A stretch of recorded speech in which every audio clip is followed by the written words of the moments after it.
I am the chairman of the Judge Council, Abuja, Northern Nigeria. Today, going by the recent declaration of the president of this country, Nigeria President Bola Ahmed Tinubu, it is, of course, a rape to our democracy. It is a rape to the system of what we believe that originally would have lead us to a proper development and advancement of our system. I started by chanting the Ijaw because the Ijaw has been the chanting that has been a thorn in the flesh of many persons. When some persons will come out to the open media in saying that very soon Asawana will be a thing of the past. A minister of the Federal Republic of Nigeria will look at himself and only discover one thing that has been a thorn of his flesh, saying Asawana will be of a thing of the past. Ijaw, Asawana, we will not stop chanting the Asawana and let the Asawana kill whosoever that will want to be killed. The Ijaw people remains very fearless. But what the Ijaw nation will not take and what the Ijaw nation will not tolerate is for one man to stand up in his right senses, as it may seem, to spit on the grave of our ancestors. The Ijaw nation will never tolerate that. Never. The Ijaw nation will never tolerate one man, one single man that the Ijaw nation spoon-fed, gave him life to breathe, gave him all it takes to become who he is today, to come and spit on the grave of our ancestors. Purpose Sisi. We fear no evil. The Ijaw man fears no evil. We will rebel. We will go against it by every means necessary. Ijaw youths all over the world, from the west, from the east, and from the central have come together today at Mbiama to also, in continuation of expressing our displeasure over the rascality of the minister of the FCT, a man who was empowered by an Ijaw woman against the decision of our people. Till today, she is hated by our people because of our love for Wike. How has Wike treated then Mrs. Patient Jonathan? Did he respect her? No. Is he still loyal to Mrs. Jonathan? No. Why will he expect Fubara to lick his foot? Never. They should not push us to go back. We'll go back because to the if we go back, more Adagaboros will arise. More Kampolos will arise. More Kingatekes will arise. More Kingas. More Bolons will arise. More shooter sides will arise. And more will arise. To caution that power drunk, ignoramus entity, ungrateful minister of the federal capital territory.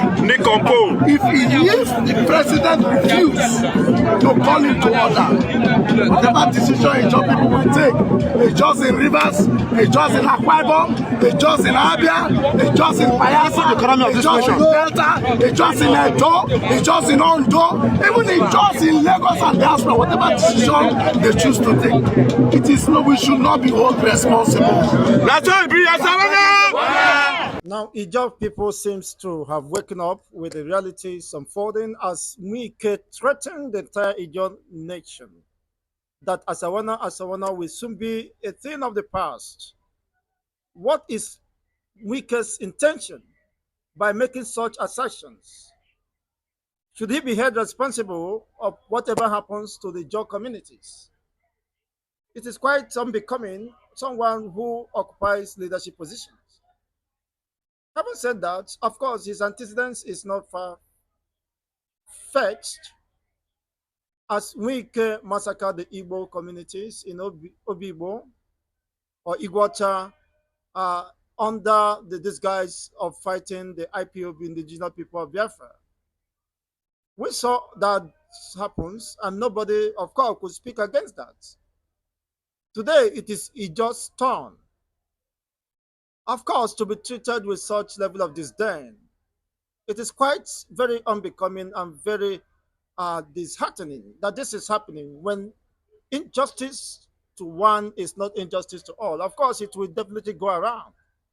Well, I'm not mocking the Ijaw people, but I am drawing my own inference based on the realities. When Igbos are being massacred, insulted, even by Asari Dokubo, nobody cautioned Asari Dokubo.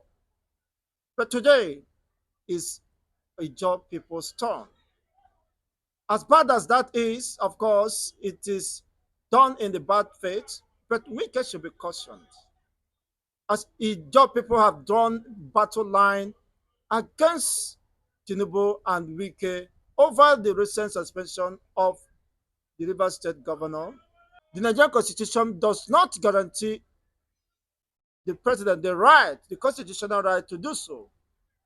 It's being considered as a martial act. We are not in military regime, but Tinubu has displayed such level of rascality that could be considered as dictatorial tendencies.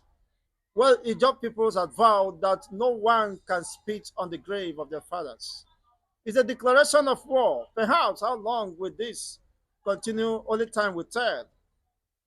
But daring Wike and Tinubu over their actions has become, of course, a resounding occurrence, reverberating across the social media. The Ijaw nation expressing their dissatisfaction over this recent happening is quite very unfortunate. But let's watch how that this will go.